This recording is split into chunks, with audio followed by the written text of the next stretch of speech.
I just want to make sure we get this right because of the change. Under what I received via email was the welcome and call to order, and that's all. Nothing is highlighted in that under that section. Oh, I apologize. Let me. So, or you could just tell me the first three words. Let's see. I'm sorry, the clock is going off. There are basically 4 paragraphs in that section. Which one do you take? Members of the public wishing to speak during. Okay, good. Excellent. Got it. We're good to go. Perfect. Thank you. Sure.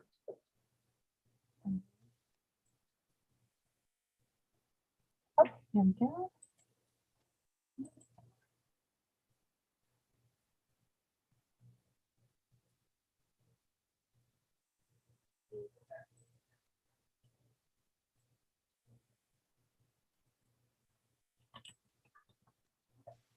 Good morning, everyone. Good morning. Good morning.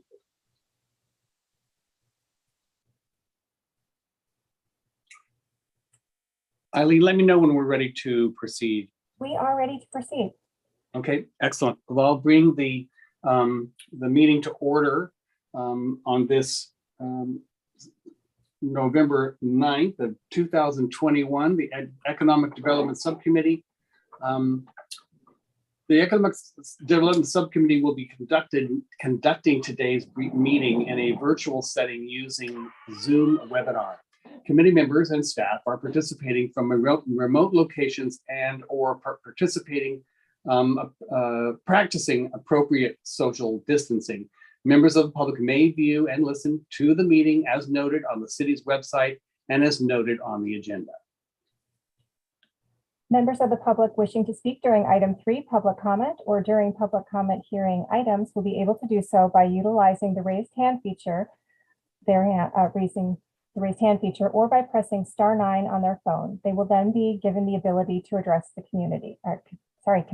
Thank you. Thank you very much for that. And could I please have the roll call? Yes. Chair Sawyer? Here. Member Fleming? Here. Member Alvarez? Present. Please let the record reflect that all subcommittee members are present. Thank you, Clary. Next, I will ask whether there are public comments on topics not listed on our agenda today. We have do we have anyone? We have no raised hands at this time. Okay, thank you very much. So then we will move on with our agenda.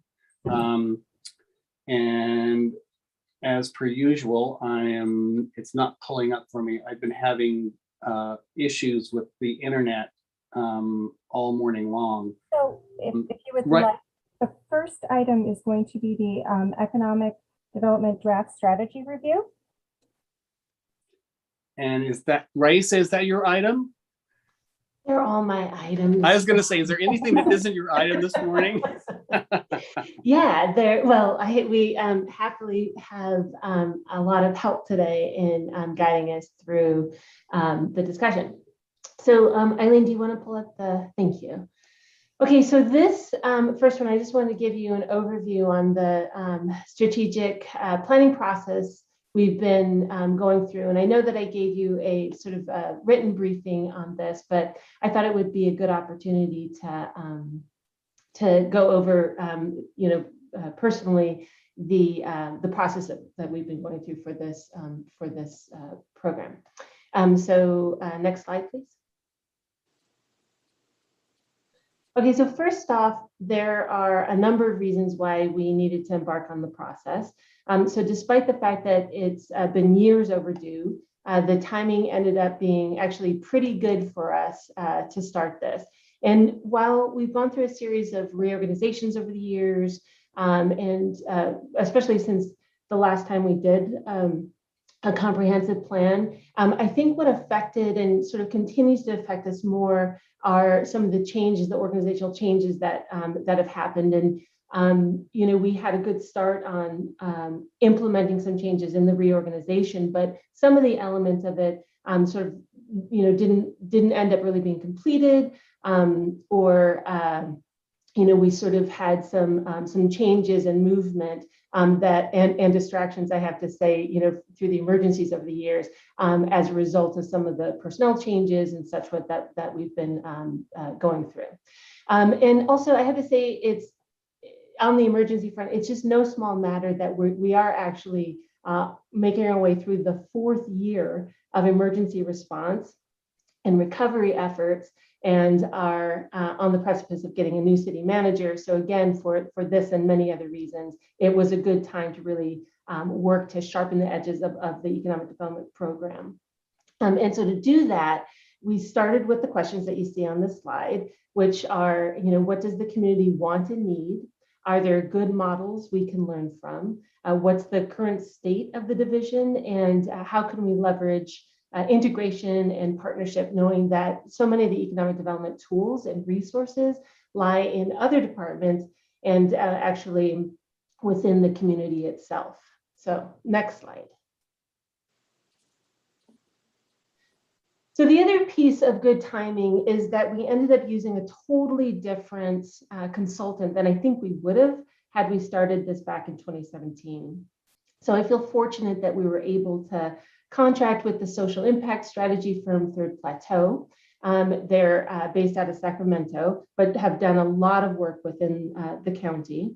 And they led us through a very community-oriented, equity-centered process that is broken down in the phases that you see here. And where we are now is we just finished with the ideation phase, and we're heading into the iterative design phase. And I'll kind of walk through what that means for you now.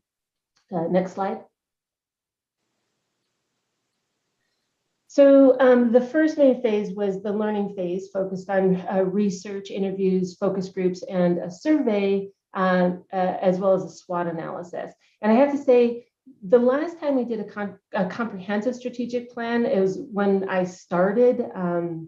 We did updates to the plan, but I started here about 15 years ago. And that was the last time we really dug deep into comprehensive plan.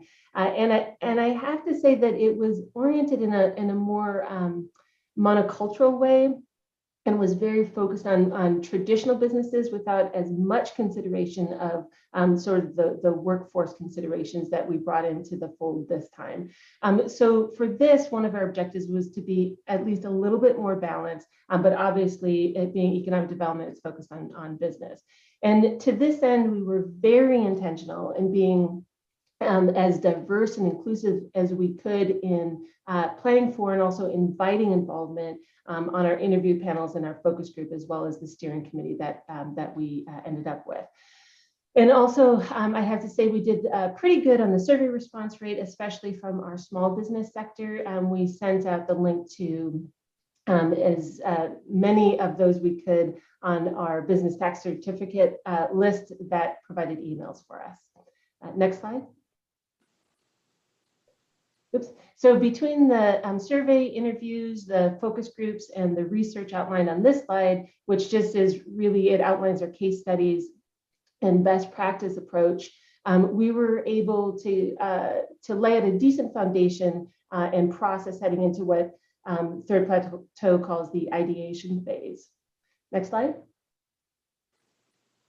So this phase is really, it's the steering committee, and it was an intensive 3-week process of three-hour meetings plus with our consultant team. So we had about oops, there. Sorry, I was wondering if that was my team's thing. We had originally invited 12 people to participate, but we had some last-minute cancellations, or one person just didn't show up. But it was a long and lot of intense conversation to get to the next slide, which is the draft elements of the plan. Next slide. So our draft vision is a healthy and thriving Santa Rosa community fueled by the exchange of diverse ideas, innovative practices, and collective responsibility. And our draft mission that came out of the retreats is we drive increased access and systemic transformation in service of prosperity and opportunity for all community members.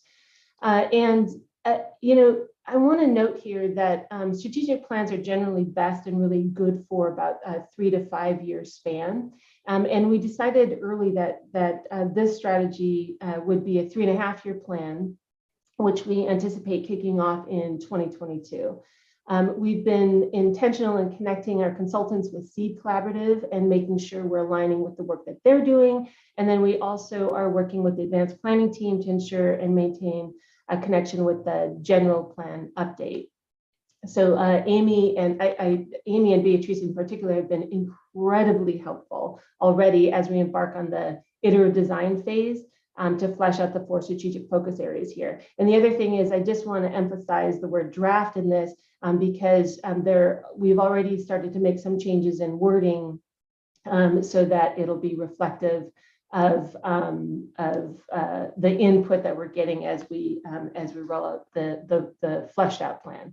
So the 3.5 year strategic focus is to establish the Economic Development Division as a champion of innovation and a key player, partner, and driver of transformation for the Santa Rosa community. And this, we're sort of thinking about things that we did, in particular, like through the economic recovery task force that we had, some of those kinds of programs, like being a receptor and being able to bring forward some of the policies and programs that council, actually, John and Victoria, you guys came up with, for example, in the last 1.5 years.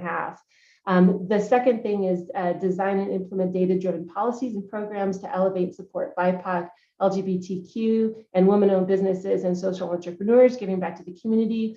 So we really did double down on the business sectors that have not been, that have been most affected in this last year in particular, and which have had a harder time receiving funding and support historically. The third thing is empower young people with the knowledge, skills, resources, and opportunities needed to positively contribute to the Santa Rosa community and economy. We're really focused on our future workforce, retaining our youth here and helping them reinvest in the place they call home. And then the last is to drive policies and support inclusive mixed-use multifamily housing in high resource areas and opportunity areas, which we actually changed this to simply say in priority development areas. So that is our draft outline. And I just want to open it up now for discussion if you have any questions or any thoughts or comments. Well, I'm just going to throw out a comment. I mean, there are a few things more difficult in dealing with a strategic plan than coming up with a vision and a mission, and then a strategic focus, which is even more than I expected. I mean, they are one sentence in the vision and the mission, and those single sentences can take hours and days to develop. And so kudos in coming up with a clear and concise mission and vision. It's no easy task. So thank you for that effort. Victoria and Eddie, any questions or comments at this point? Yeah, Victoria. thanks. Well done. And, it's really exciting to see this. And I do have a couple of questions about just the process in terms of, I would have loved to have been a fly on the wall. I'm wondering if you can tell us a little bit about how it went, about what some of the conversation pieces were, let us in a little bit to how some of the sausage was made. Well, I have to say, when we were doing the interview process, firstly, none of the economic development staff was participated in the one-on-one conversations and the focus groups, because the consultant team really wanted a very honest feedback that would not be censored if we were in the room. And so it was interesting to see the SWOT analysis that came out of it. There was no surprise to us. And honestly, I expected, it wasn't exactly always easy to read, but there were no surprises. And I expected more surprises because at the time, there was a little bit of confusion. The Economic Development Board is going through a strategic planning process as well. So there was some level of confusion that we had to address in differentiating ourselves from the county program, which is very typical. If I say I work in economic development for the city of Santa Rosa, they used to say, "Oh, you work with Ben Stone." So there's still some confusion on that. But and then the other thing that was interesting is, especially during the steering committee and the retreats that we had, we spent some time in differentiating the desire of the community, or I don't know how to put this, but there was like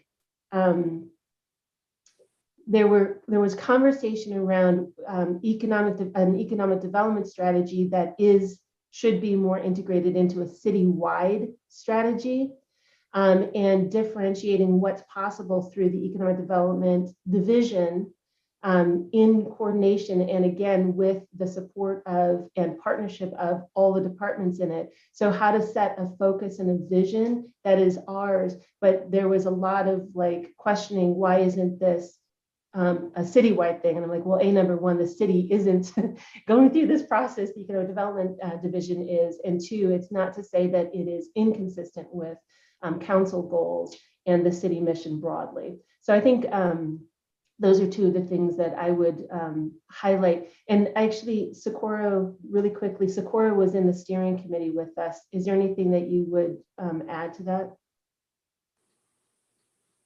Good morning. I would just reiterate, it is interesting kind of department strategic plans with the attention of the citywide kind of vision and priorities. But I think that kind of the clarity that equity and what the council has said our priorities will guide the economic development plan were clear. And I think that will make for an easy layering with the city's ongoing efforts. Thank Great. you. So then, wow, it's really great. I'm really glad we're doing this, and that you're doing that you put in all this effort to do this. It's fantastic. What I'm wondering is, if it's a draft, are you interested in any kind of additions or feedbacks, or is it a draft in terms of what are the next steps? Well, we have, the answer is yes. We always want it. I mean, iterative doesn't even mean that it's not going to change once we, sort of finalize, air quote, finalize the report itself. So any feedback is always helpful and can help inform the plan moving forward. In this phase in particular, again, this is just the outline. We have socialized the outline with the steering committee members, and through this process are sort of making it a little bit more public, and would absolutely welcome any feedback, questions or comments as we roll towards the fuller report. Okay. And then I have one more question before I give you just a couple of thoughts, which is, why 3.5 years? It's a very specific amount of time. Well, we wanted to start in January, and we wanted to align it with the fiscal years eventually. It is a very specific amount of time, but with all of the changes that we're seeing, it felt a little bit more doable, and we want to be able to come back in 3 years, honestly, and start the process again. We're particularly interested in the general plan update. They've got, I think, another 2 years. I think Amy and Beatrice are on, they can correct me, but just the planning for the general plan update is another 2 years, and it would be opportunistic for us to, as that plan rolls out, to be able to reassess and realign given where we are then. And I had to say, the economy is up and down. It's just a really difficult time period to say, oh yeah, in 5 years, we're going to be where we are now then. Yeah, it is a really unusual time. And yet I think that what you put into it, I mean, famous last words, is kind of timeless, because I can't imagine us not wanting to have an inclusive Santa Rosa where everybody can participate to the best of their ability, and it includes everybody. There were a few, and that I think that this is something that the entire city ought to look through this lens of equity, environment, and I'm losing my last E here, but you guys know what I'm talking about. So, but there's a few words that were not on there that I was looking for. One is, well, I wasn't looking for it, but it kind of struck me when we were talking about most impacted businesses. And I was thinking, it's not just like women-owned and BIPOC businesses, but it's specifically immigrant businesses. And I'd love to have a word in there or something in there that calls out that we value and want to promote our immigrant businesses in the city. They're one of our strongest drivers of small businesses, and one of the things that makes Santa Rosa a really interesting and wonderful place. And I know that they've had a real rough go of it. I'd like to see the environment or the climate mentioned in there. If I missed it, I apologize. And I'd love to see something, because there's a big piece about housing. I'd like to see housing mentioned in relationship to high quality transit as part of our climate goals. And I'd love to see something about promoting and developing our labor force and supporting them. But I think that those are all very much in line with what I saw. They're just particular things that I thought are values of ours that we might want to consider calling out. I think this is fantastic. And I think, some of those, because the immigrant population did come up a lot in our, well, I don't want to say a lot, but it did come up in our conversations in the retreat. And some of those might be more specifically called out in the tactics that would be set to accomplish the goals. Okay. But I definitely hear you on those. I don't think we talked as much about environment and climate.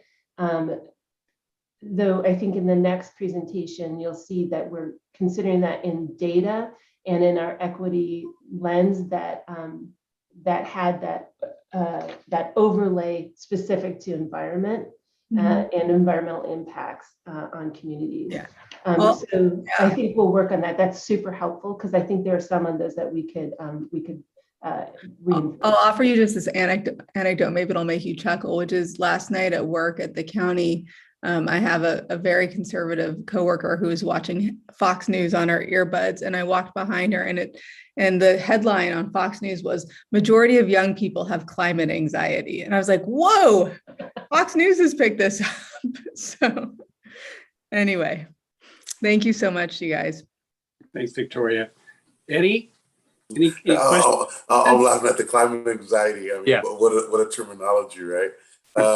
To echo my colleagues, I mean, just a great job, and for my colleagues as well, who have been here for much longer than I have, and the input that they've been able to give.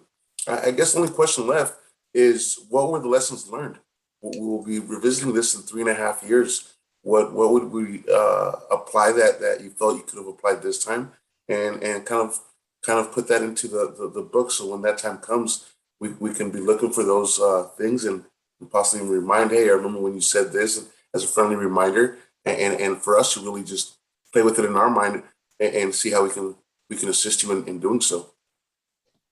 It was disappointingly difficult to get. I had to do a lot of convincing to get our BIPOC community to participate. And I would hope that in 3.5 years, I would hope that in 6 months or 1 year, we have a different relationship with that community. I think, some of it was technical, some of it was trust, some of it was time and timing. But that is something that I'm really grateful that we spent the time in really encouraging people and really looking beyond those we typically ask. I was particularly interested, for example, I did some Googling, was like, let's get the president of the SRJC student union. She's a woman of color, she's young, how to engage these folks. I think I learned how difficult that is. I learned that there are some changes that we can make to make that kind of participation, especially also monolingual participation, easier. So I think that I would highlight that, and also personally the time it takes to email thousands of businesses who have emails with them. I'd like to do that better and earlier. Yeah. No, did you have, go ahead, Eddie. Oh, you're on mute. It's the John. And I could have swore I hit that button, John. I now I have a better understanding of what you go through. Thank you. Thank you. But nonetheless, though, hopefully as I learn the position that I'm in, I can hopefully contribute to those efforts. I'm happy to say that I do see and I've said it plenty of times, I see different eyes in the community. Hopefully you're starting to see the same. We're starting to see more organization, more individuals stepping forward. And hopefully it gives fruit that we're all looking for. And maybe now with Seed Collaborative, we can incorporate it and really, for myself, speaking for myself, learn from their efforts of how they've conducted themselves, move forward, and what has worked and what hasn't worked for them. As I'm definitely in a learning stage. So hopefully I can be a contributor to those efforts, and together we can clear that hurdle. Yeah, absolutely. And to that point, I just want to call out Raphael in particular on our team because, you know, when we're out in the community, I say I work with Raphael. He knows people. He speaks with people. He is out there on the streets every day in so many different ways. And, you know, he is our, I think, our trust vault in the community. And I don't think I would have had as much access as we did and as much participation as we did, especially again with monolinguals, the Latinx population, were he not involved. Just a phenomenal partner. And that's a great point. Before being elected, before even deciding to run for city council, Rafa is the person that I could always count on seeing running up and down Sebastopol Road and always carrying something, whether it was a banner, whether it was a notepad, whether it was a book or a flyer. You're absolutely correct in saying so, and definitely a hero for the community. Absolutely. You know, I'm going to jump in again. I remember in days gone by, relatively speaking, the narrow scope of economic development. And it had more to do with bringing in a national chain or helping our current, or at the time, the current businesses which were struggling mainly in downtown, which is a continuing theme. But never were the words diversity, equity, and inclusion added to any kind of conversation around economic development. The evolution of ED is really quite substantial, and very beneficial to our community. And we've that department, due to the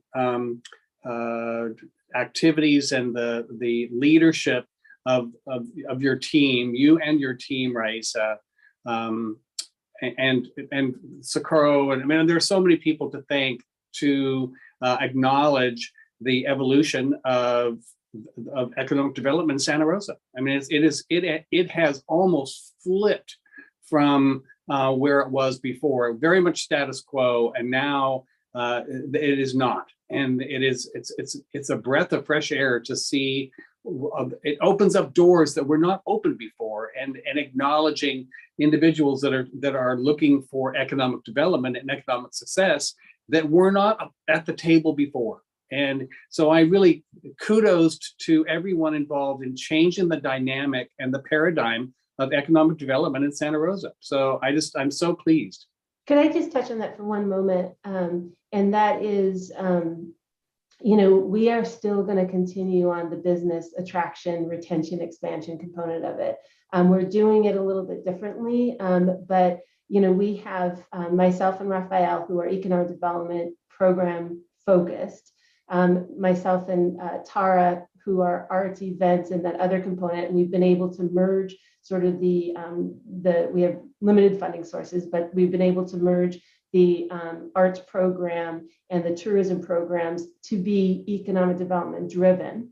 But Tara really doesn't focus on the day-to-day ED kind of stuff. And then we have Eileen, our fabulous host here today, who deals with the daily calls, with the coordination of these things. So it's a small team. And because it's small, because resources are limited, we're super reliant on the chambers of commerce. So we do have good relationships with the Santa Rosa Metro Chamber and the Hispanic Chamber. And in the Downtown Action Organization and Railroad Square Association. And those groups, as well as some of our other ones like Los Cien and other business-oriented groups, if we did not partner with them, we would not be able to do as much of the attraction and retention as that we have. We have to look at our team more broadly than the four of us who are employed by the city. So I just want to super confirm that we're continuing in some of the other more traditional things, in particular with partnerships, but we do have to double down on the under invested areas that we had not done previously. I appreciate that because, yeah, and in my comments, I didn't mention the more traditional approaches, and they are clearly being embraced because we need them as well. And we need everything. We need all the tools, and I'm very pleased that your department is exercising those. So thank you very much. Sure. Well, if there are no other questions or comments from council, I'd like to open it up to the community. Eileen, could you let the community know how they can participate? And you already did, actually. So do you see any hands raised at this point? We do. Mr. Farron, I'm going to go ahead and give you permission to speak. And if you would hold just one moment while I share the timer. If you would confirm that you're able to see that. Yes, I can. Wonderful. I won't take the full 3 minutes, but I also want to thank staff for what they've done. This is brilliant and bold, and I think it's very consistent. And this is the point I want to make. Some of you know I'm on the ARPAS County Committee, and we're going to be providing millions of dollars into the same effort that you're trying to do. We're going to be gathering lots of data, lots of tools. We're going to be hiring dozens of Raphaels, and we're going to try and figure out ways of really helping the community you want to serve in this, including the traditional businesses, to recover and to be able to address the impacts of the coronavirus in ways that are based on equity, based on giving support to folks who haven't been in the system. So I just want to, remind you that there is this, I've been involved with Santa Rosa more than the county, but believe me, now I've got the county at least listening, and the 14-member committee that I serve on is not going away and is going to be able to try to direct in as much as they can the $76 million that we've got to spend on ways that do exactly what you're talking about. So we're with you. I'm with you. And thank you very much. Thank you, Gary. Thank you. Any other hands raised, Eileen? We do not have any additional hands raised at this time. Okay. And any other comments that were given to us in any other forum? We have not received any email or voicemail comments for this meeting. Okay. Thank you very much. And thank you, staff, for a great presentation. It's really a tribute to your dedication to this cause and the broad scope, which is really important. So thank you for that very much. So let's move to 3.2, Raisa. Okay, for this one, I have help. And okay, good. So for this item, our goal is to lay out an equity lens framework for you to consider. So it stems from, really from you guys, from the full council, because you've talked for quite a while now about equity principles, which you really doubled down on, and we were able to flesh out specifically for the ARPA funding discussions. So for this, I have Beatrice and Socorro here with me today to introduce the why and the what in terms of what might be helpful moving forward, if it's of interest to council. Basically, it's an outline of considerations that might be helpful as we contemplating, by we, I mean actually the city, but really city council contemplates opportunities to reinvest in communities, as we just talked about, that have historically been underinvested in. And so we'll go to the next slide, and I'm just going to hand it right over to Beatrice to start us out.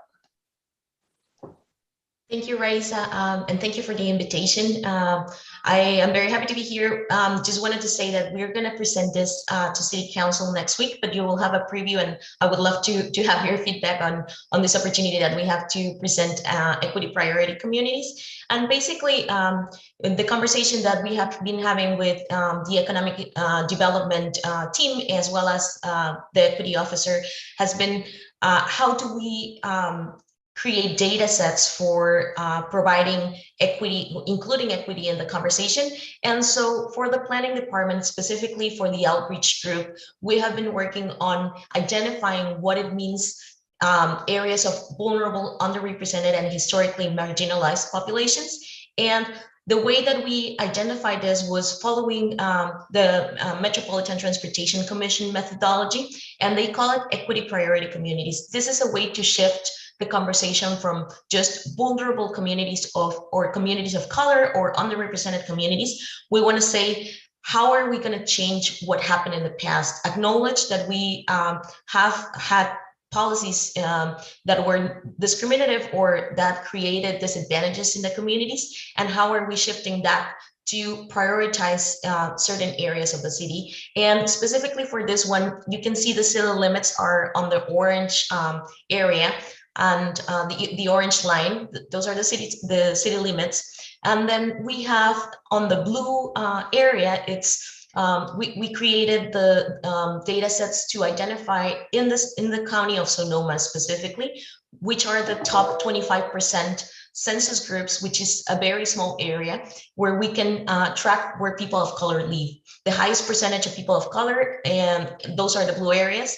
And for the yellow areas, we have the top 25% census group where lowest income or people living in poverty live. So we did an intersection of these two different data sets, and we created the green areas, where we define the green areas, which are our equity priority areas, which means areas with a significant concentration of low-income households, as well as a high percentage of people of color. Why are we doing this? Just tracking on all the research that has been done in the United States, not specifically for Santa Rosa, but for the whole country, on how to identify the areas that have been underinvested, not only in terms of economic development, but also infrastructure planning and other policies that have created segregation in the cities. So that's basically the explanation of these equity priority communities. And I don't know if we can go to the next slide.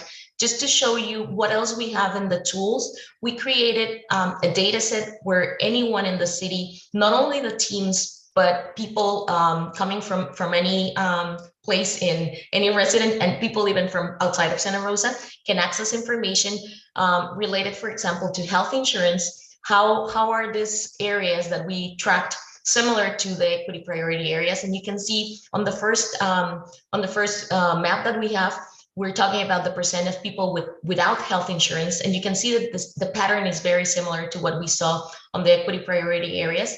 Then on the right, we have below poverty, which is the map that I showed before, but with all the intersections. And down on the left, we have people of color population. This, by the way, is information from the 2020 census. So this is the most updated data that we have for the city of Santa Rosa. And then on the right, lower right side, you can see percentage of people without high school diploma. So we can see definitely a path, a pattern that can tell us that a lot of the variables that we analyze this is not only people of color and poverty, but we're also seeing a lot of paths where we need people to provide to be provided with support for education, for health, for other different services and policies that we can change in the city, and some others that need to be changed by state or federal level. But we would start in the local level, and I think Raisa was right to bring this to the conversation. And I know this is not the time to talk about this specific data set, so I will leave Socorro and Raisa to come into the conversation. This was just the methodology that we follow and the tools that we have, and that would be available for the rest of the teams in the city to use. And I do want to reiterate that these are just samples of the data set that Beatrice has been working on. So some of the environmental elements of it, she's been pulling data to track that, and it's of interest because this data is core to the process and program for the economic development strategy. And this is where we're beginning to see alignment in our efforts through the data and through the general plan update. So we can go to the next slide, and I'm going to hand it over to Socorro, but I just want to say, as I mentioned originally when we started this, that ARPA is the first time we really defined an equity overlay consideration by which to sort of rank funding proposals specific to sustainability, economy, and equity. And I have to say, to City Manager Colin's credit, he was really receptive to the idea to adding these elements, which really helped us look deeper and gave us permission to sort of dig deeper in the social and community impacts of the proposed expenditures related to ARPA. And so I want to hand it over to Socorro to lead us through, if you have anything else to mention on this slide, as well as the next one, Socorro.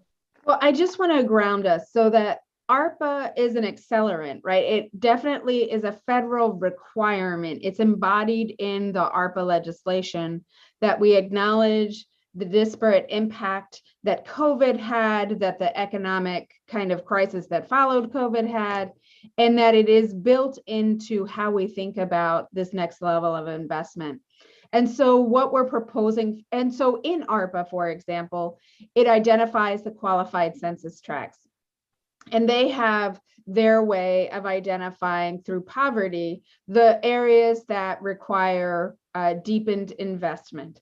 And so the language for the qualified census tract and this ARPA equity overlay will stand true throughout our discussions about what ARPA is. What we want to do, though, is seed with you and get feedback on what might be our next step. One of the council people you mentioned kind of being in a learning stage. And I think it's important for us as an organization to always be in a learning stage and always making improvements and always moving forward and always learning and growing across the organization. So we're always presenting the strongest, most current efforts, language, innovations to be serving our community. So this should be feeling a little more comfortable since the ARPA first discussion. We'll have our next one at the end of the month, but throughout the life of the ARPA discussion, these will hold true and consistent.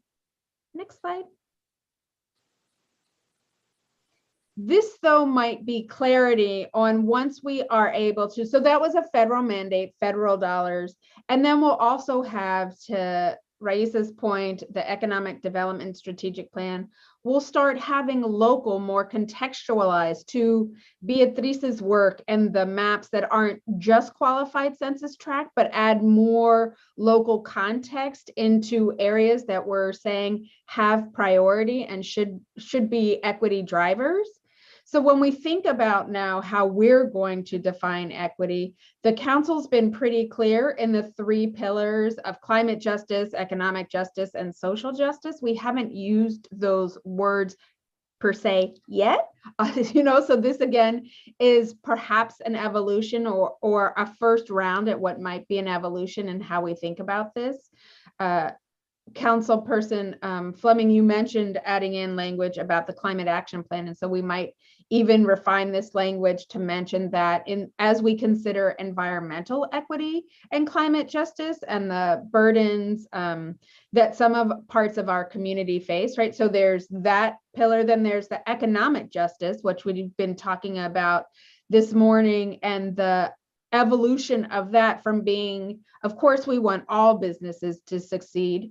I mean, that goes without saying. And then we are recognizing, like ARPA did, that not all businesses respond to crises in the same way. Some, and again, Councilperson Fleming, you called this out specifically, immigrant status affects what access you have to federal relief. And so, I mean, that alone as a layer changes how our businesses have access to supports and those types of things. So there's the economic justice and being very specific in that.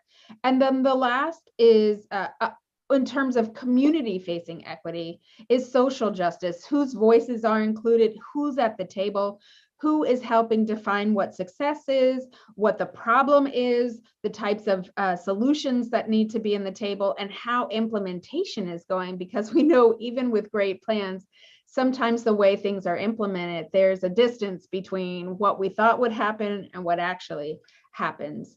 But then the last one, and this goes to another council person mentioned, kind of learning. Are we learning? First of all, is there access?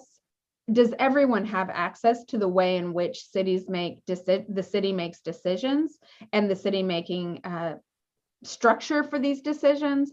And then the other part of that though is, are we always learning? So if one part, so I think again, for an example, using economic development learned a lot, even if there wasn't as much community participation, there were certainly elements that in this round of interaction and relationship building with the community that economic development learned. How do we share that across the organization? How do we kind of break some of these silos to make sure that we're proactively learning everything we can about the community? So as we all go to serve all these different members and parts and pieces of our community, we have this growing and strengthening knowledge about the needs of who our community is and how they're benefiting or not from decisions we're making, and how to make that clear.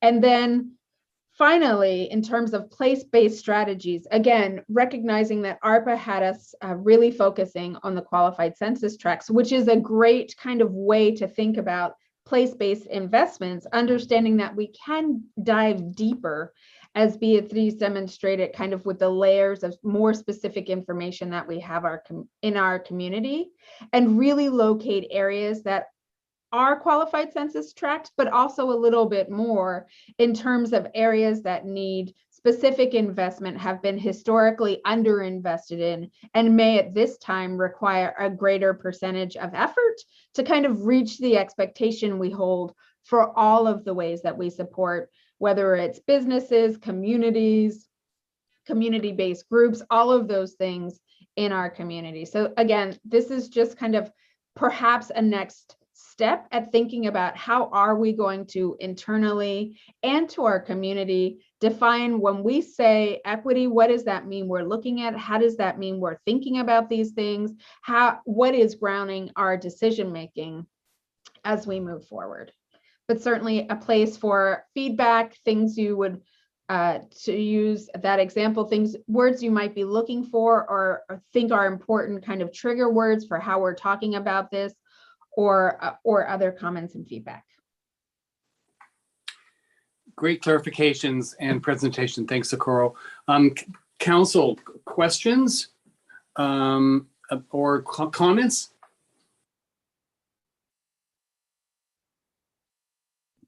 Yeah, this is really, really exciting stuff to see. I feel like, you know, some of the reasons why I wanted to be on the council in the first place are sort of beginning to come to fruition, and really just seeing that it's being put in words and in work plans and goals is really exciting. I did want to, on the early slide, there was something about the 3 pillars, and one of them was sustainability. And I just wanted to note that I think it's really important that we have environmental sustainability be clear, because I think that the word sustainability means so many things. And I just want to make sure that when staff is looking at this stuff, that we know we're talking about our environment or our climate. And then the environmental justice piece, I think, is lovely. I want to make sure that we also just expand it to climate, our climate concerns more broadly. Obviously, we have to be especially attentive to the ways that this impacts our communities of color and our lower income communities. But we need to make sure that we don't do really anything at this point that harms the environment, regardless of where it is or with whom it is. So those are just a couple of my pieces of feedback. I'm a little jealous that I don't get to work on this, with you guys. So I look forward to hearing more. Thanks, Victoria. Eddie? Thank you. For myself, and off the word sustainability, it's what can we do to fund these programs so that they're not unsustainable.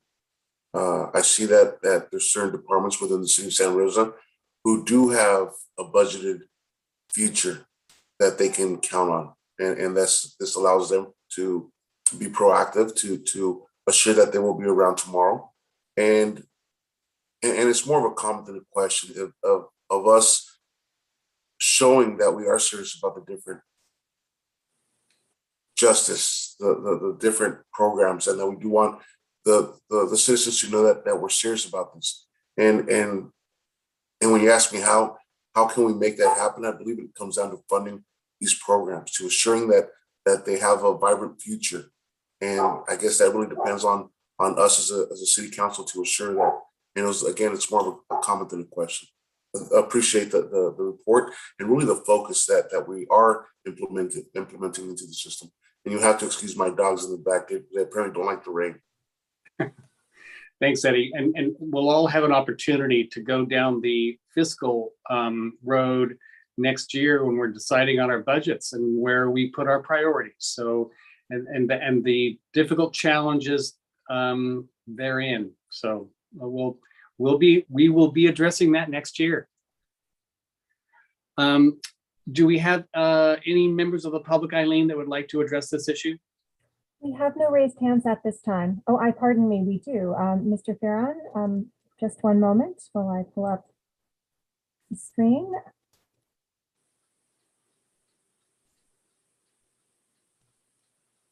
And Mr. Farron, if you would confirm that you're able to see the timer? Yes, I can. I just have one request. I just looked through the legislative listing on the city website as to whether or not these meetings have ever been posted as videos, and only found one back in August. I'd like to request, because I want everybody in the city to see this meeting, and I want everybody on my 14-member board to see this meeting, that you make a regular habit from now on of making sure that the meetings you have are posted, the videos are live, whether you put it on YouTube or you put it on your own system. But let's get it as easy as possible for people to be in sync with what you're trying to do and how they can participate. It's partly why I've been dogged and trying to make sure that Comcast publishes your meetings, that we have an easy way for the public to learn about what it is you're doing and how they can fit in. Thank you. Thank you. I just, because it is important, and we had some technical difficulties in and understand now how we have to make that happen. So we're trying to go back and do that.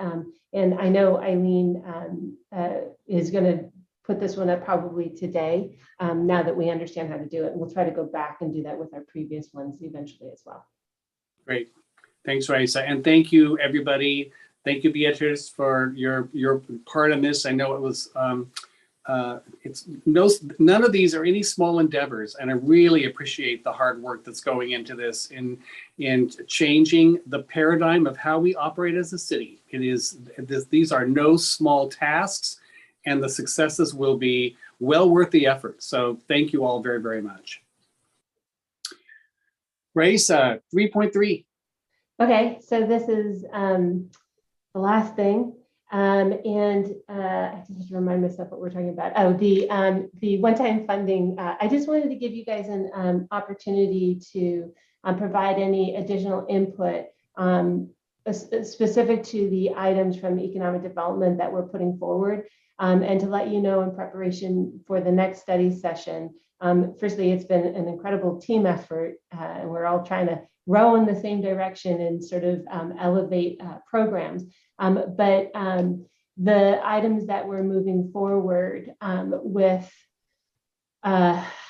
and sort of adding additional investments into our the child care support program. And what's interesting about this, and I wanted to sort of call it out, and I have Socorro here still, because we've decided to sort of take and expand our original child care support pilot program. We still have $1.4 million left in that fund that's going to go into a facility fund that we want to perpetuate. So we're looking at that being a no interest revolving loan program. But the additional funds, as I hope we've made clear of the last study sessions for the ARPA money, will be grant specific child portion of the child care facility fund. What we're seeing is that we've got new developments that are incorporating childcare within it, so they're getting a shell. And we need to have more money than we anticipated to make the childcare affordable by assisting them to a greater degree on the build out of the shells. So it's tenant improvements that include the inside and outside, as well as the equipment to create a high quality childcare center. These are going to be done in the quality, the QCTs, qualified census tract areas. So consistent with the ARPA directive, and where we're actually seeing more of the brand new development. The other portion of it, though, is that we're also seeing an emergency fund need for grants. So, for example, we had one from a couple of years ago in the last rain event, and one this time where we're seeing catastrophic failures of the facilities themselves. So it's a rehabilitation of facilities. And there's two portions. One could be rehabbing, not in an emergency event where they're looking to upgrade and address issues with the sites that currently exist, because we need to retain as many as we can.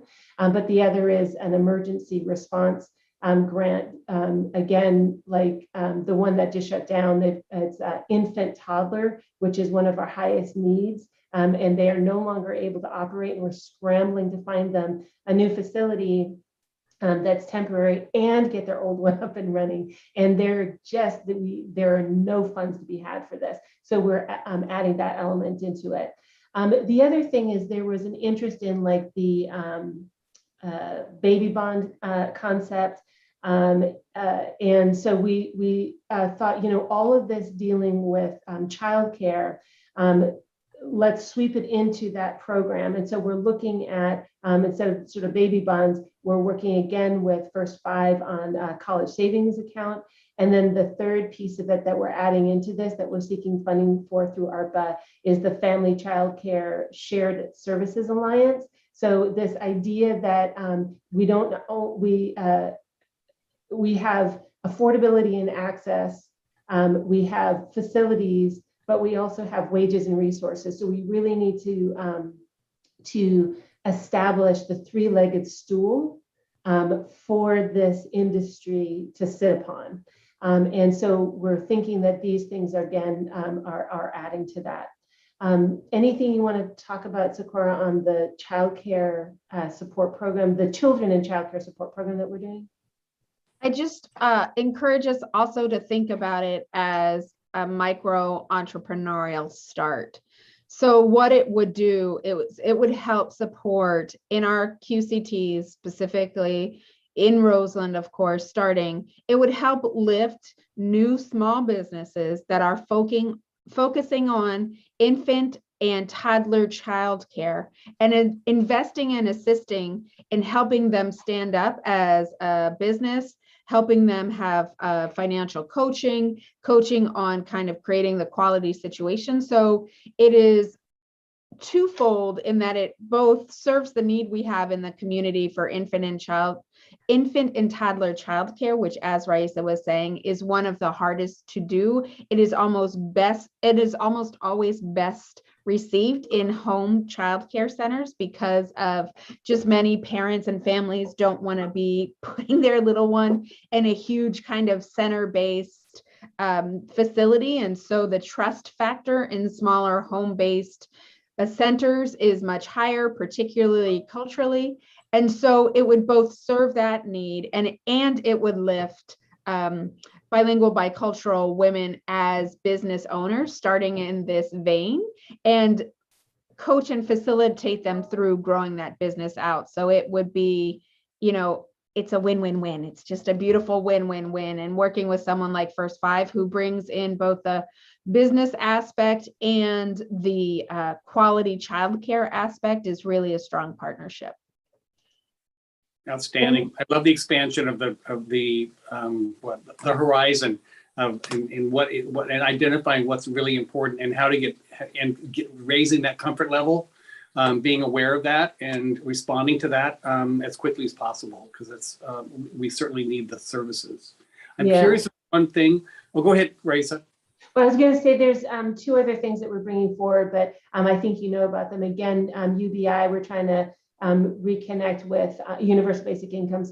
We're trying to continue the conversations with the county and with Oscar Chavez and the work that they're doing. So we're fleshing that out a little bit more and calling out where we might see some flexibility in our program to better align with theirs.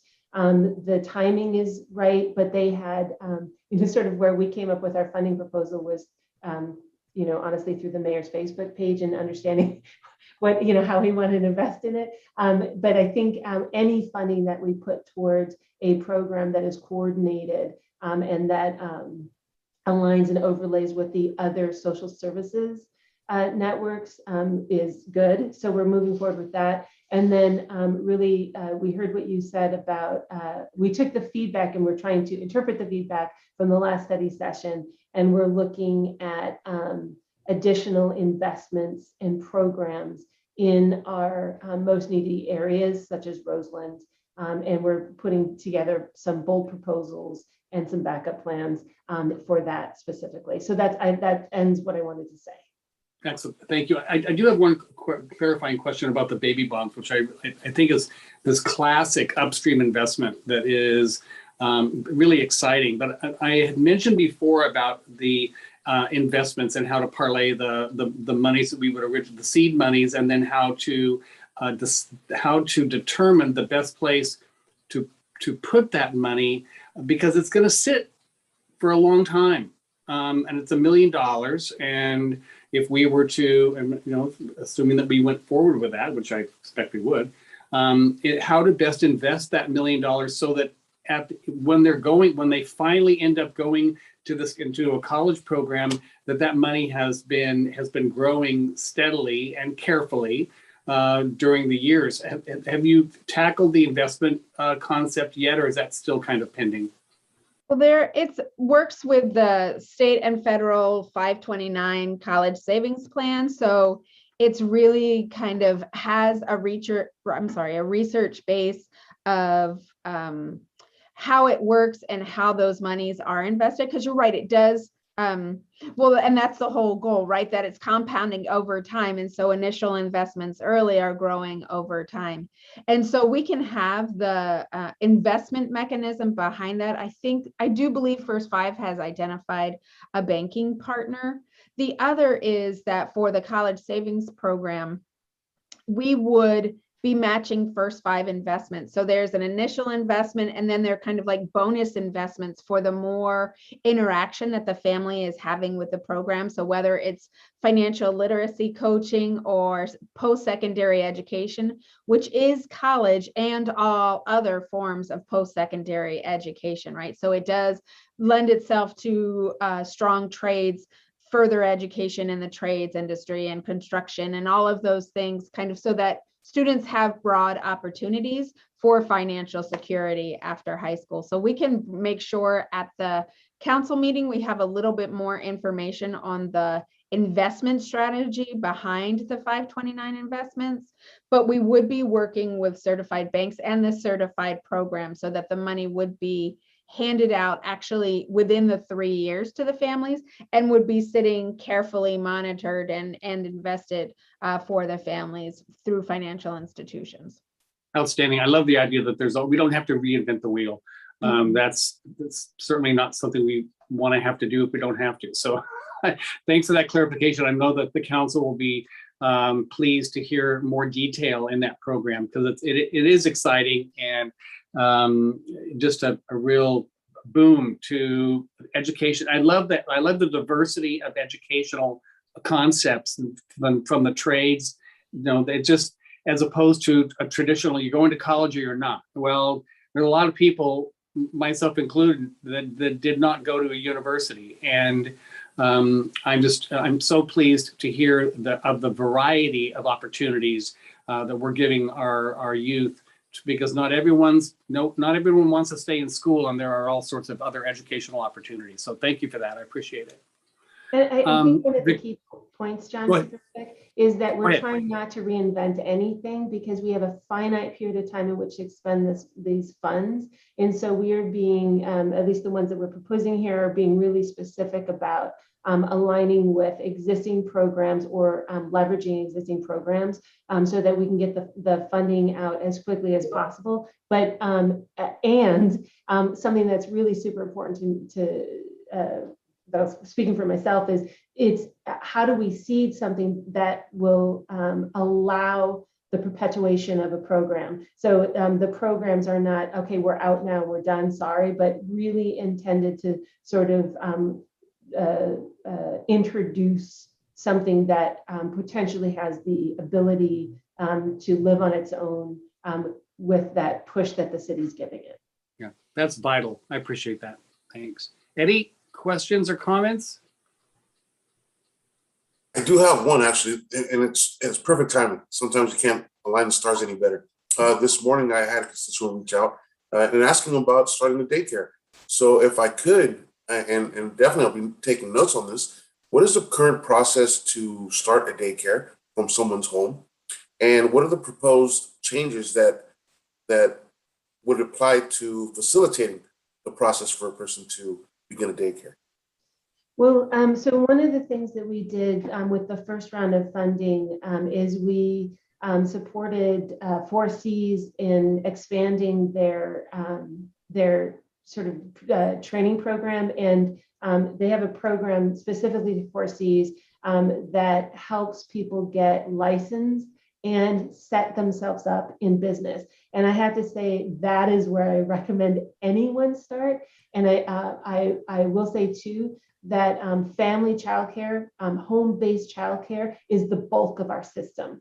And so this is why we're not being discriminatory on how we spend the funds, but that we are ensuring that, again, through a micro-entrepreneurialism sort of business model, that they're supported as well. But my recommendation is that they start with 4Cs. 4Cs and First Five are active partners in us in advancing this. And I will say too, just kudos to the planning department because we actively worked to streamline the childcare permitting process. So even if there is a cost to a permit, once you open, it is reimbursed to you so that there is no cost. You just need to prove that you've opened your doors, and that we've made it so that childcare is allowable in almost any zoning land use in any land use type. Except for like heavy industrial or something where you wouldn't want it anyway. But so the process for the city is actually quite streamlined, and 4Cs understands that process and can help with that as well. And then other than that, most of the regulations are state level, and through the lobbying and concerted efforts of organizations like 4Cs and First Five statewide, we're looking to align more and make it easier at a state level as well. And like I say, you did state that after completion of I'm sorry, once you open your doors, the cost is reimbursed. Did I hear That's that correct. correctly? So we reimburse the cost of the, I think if not all, most of the permit fees that are city specific. And then he'll, should we get funded through the ARPA dollars, he'll have access to grants through the ARPA, and eventually also, because it's a two-part program, to no interest revolving loan funds as well. And you just brought up another question when it comes to ARPA. How's that looking for the community? And you know, it's one thing that I've brought up a couple times of Rosen being able to, I feel, qualify for many of the services or funding, I'm sorry, that's being provided through ARPA. I imagine we're still looking at the different possibilities of finding sources through ARPA. We are, and what's interesting, I don't want to be, I don't want to jump the gun on something, but with the economic development strategy and some of the funds that we understood as a group that council wanted to sort of realign perhaps to better be more available to the community directly. We're actually, the staff working group is looking at proposals to bring to council at the next study session, where you might see sort of a change in what some of those funds are. You know, we're just going to be discussing with staff what that looks like, and what the possibility is of having a site and community center and a different presence in Roseland in particular. And short of having a community center, for example, what are the other secondary programs that we might be able to fund? So we're just laying those out to be able to bring to you a realignment of those funds on the 30th. Perfect. Thank you very much for the update on that. Thanks, Eddie. Victoria. Yes, all good stuff here. I'm curious to know about, you brought up some changes to the $1.4 million. Is that money still all staying in the childcare business realm? And then the UBI and the baby bonds is separate funding? Yeah. So if we get funded through the ARPA, do you like how excited I am? I'm like, let me tell you about this. Yes. So the 1.4 is still there, and we're just so close to laying out the revolving loan fund program at no interest. And we wanted to do that for those funds because they didn't have that ARPA timeline, right? ARPA is saying you can't have loans, must be grants. ARPA is saying you have to obligate it by this date and expend it by this date. So in order to perpetuate the program, we wanted to reserve the 1.4 in a revolving loan program moving forward. And that is still going to be for facility funds and potentially have that element for the, well, it should have the element for the emergency response piece of it, right?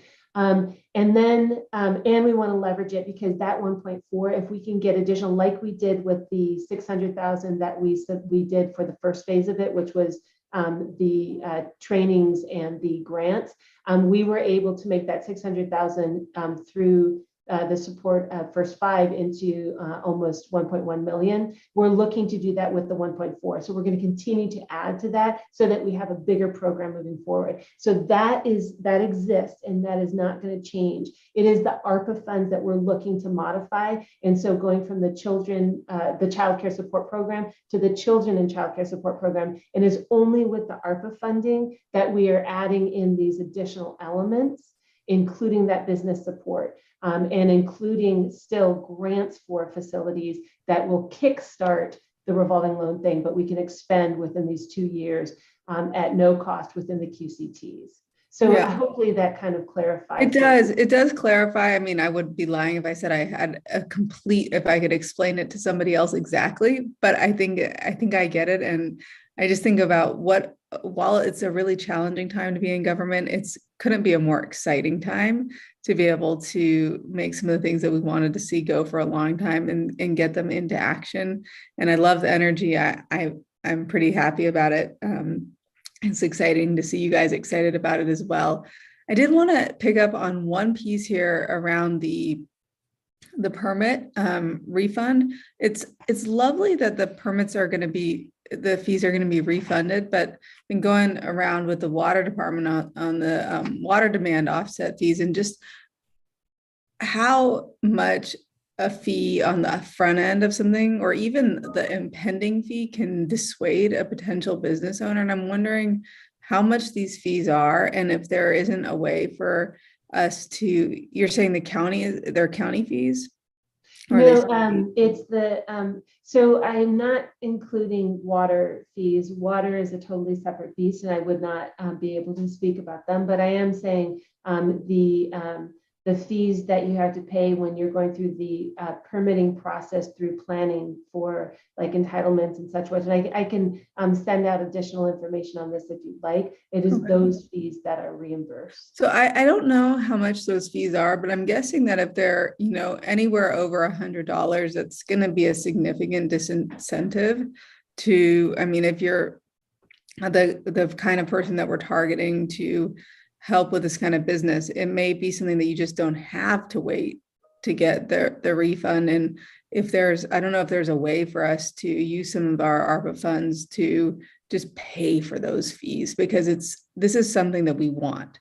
You know, we want the business more than we want the fee. Yeah, we can actually, sorry, I'm just pulling up to see if I can see quickly. Okay, so like the fees, so for child daycare, large family daycare home, which is 7 to 14 children, it is by right, and the fee went from nearly $4,000 to zero. So at the get-go, there is no fee for that. It is the child care daycare center 15 or more clients, so those are more the center, non-home based. They do need a minor use permit, which is a change. It's a lower permit, I believe, and the fee was reduced from almost 14,000 down to 3,800. But that's where the fees are reimbursed once they open. Okay. And so then, we're not attaching a fee to these in-home uses. That's anymore. correct. That's Okay, correct. that's So my the main in-home uses concern. are zero. And then the third change that we made was new facilities over 10,000 square feet that have to have design review for childcare facilities. It only goes to the zoning administrator, so we streamline the process. But the bulk of what we see as in-home childcare is by right and has no fee attached to it. Beautiful. That's just great to hear. And then the other thing on kind of on a different topic, but related to your presentation, was the UBI. And I just wanted to share that I was reading the other day about crime trends in the United States, and a bunch of they did a massive, you know, meta study of all these criminologists, and they were talking about the different types of things that really interrupt crime. And one of the top scoring things was a UBI and baby bonds and those types of things. So I just think it's great that we're talking about it. And, you know, I think if we're able to make this go, and I wouldn't put much past you, that we're going to be looking at a very different landscape in our community in 10 and 20 years. So I'm really excited to see that roll out as well. Yeah, I mean, I have to say upstream investment makes a massive difference, and you have to have faith in 10 years from now. And that's what economic development does. It's like we're always looking at not now necessarily, but 10 years from now or 20 years from now. I mean, if you change the trajectory of an infant toddler getting into high school, you change the trajectory of incarceration, you change the trajectory of family incomes, you change the trajectory of homelessness. I mean, it is probably one of the best investments that you can make in order to have a better, more solid, more resilient economy in a location if you invest in these ways. Awesome, thank you. Gives me chills to think of Santa Rosa as leading the way in this endeavor. I think for at least for our region, I think we're up there, if not on top of leading the way. So congratulations. Yeah, I got a note from somebody in Oakland was like, you know, they're like, oh yeah, we're noting. And I'm like, okay, then we have to do it. Oakland's watching. Hopeless watching. Well, let's go to the community. Eileen, do we have any hands raised? We have no raised hands at this time. Okay. Well, this brings us to the end of our meeting this morning. Any final comments from the panel? Well, thank you all very, very much. This is all great news. It's a good way to start our day with a council meeting coming up in a couple hours, or my goodness, sooner than that. So it's going to be a busy day. And thank you very much for your participation and your attendance today. Thank you all. Thank you.